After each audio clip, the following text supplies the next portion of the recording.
Hi and welcome. In this video we're going to have a good look at Netflix VR for Daydream VR.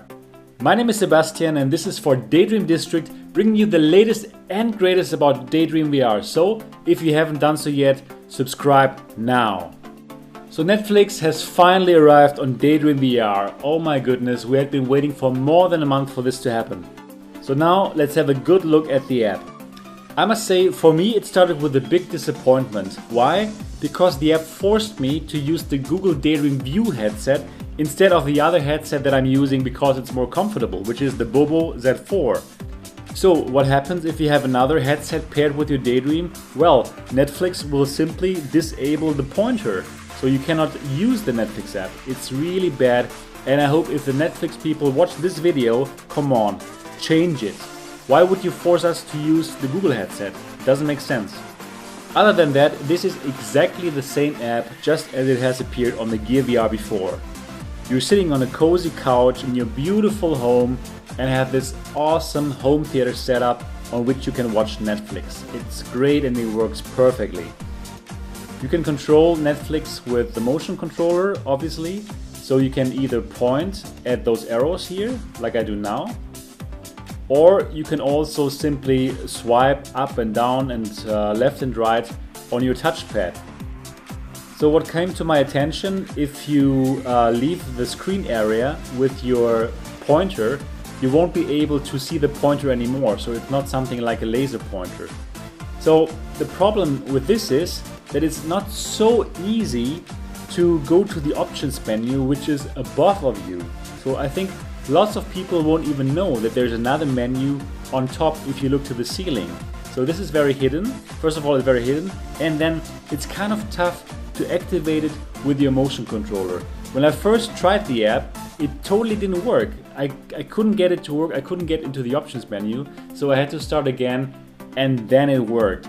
So I think Netflix still has to do some optimization here. But still, for me the biggest problem, why would Netflix force me to use the Google headset, the Google Daydream View, instead of letting me use any kind of headset, because there's so many headsets which are much more comfortable than the Google offering. So I hope Netflix will fix this part soon.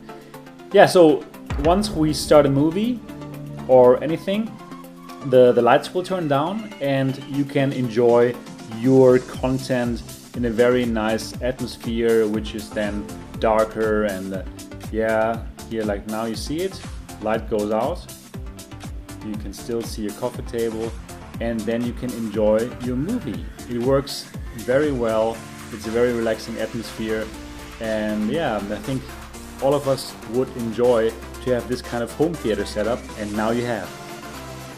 So probably some of you are wondering, how is it like to watch a movie in VR? Does it work? Will it like strain your eyes too much? Well, I can tell you I've been doing it for a while now, not just with Netflix but also on YouTube, for example, and it works really well. It works pretty well, and even you might think like, oh, probably the resolution is not high enough because you have to share with both eyes and such. No, it's fine. Of course, it's not the same as if you would be really sitting in front of your home theater environment with a 4K TV or such. No, of course you will see a difference, you will see screen door effects. It's not exactly the same, of course. However, if you don't have this kind of nice home theater setup like here in Netflix VR, well, it's definitely worth it to delve into VR and check it out. The good thing about the Netflix app is that you can also watch movies while lying down. There's an option menu, very much hidden here on the top. As you see it now, you have to look up to the ceiling and then you have to click on that revolving thing there.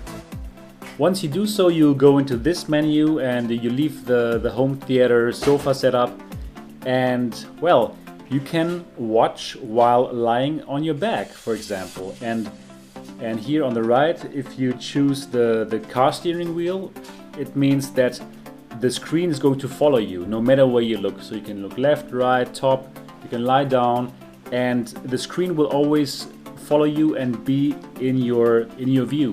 It's very well done and it works pretty well. Also, you can change the size of the screen by clicking on the symbol in the middle and then swiping on the touchpad. It works as expected. You can make a huge screen or you can make it smaller, just as you want. But I must also say it does work much better and much more intuitive in the YouTube app. So this is definitely not as intuitive as on the YouTube app, where you simply grab the screen and make it bigger or smaller. No, it's not as intuitive, but it works well as well.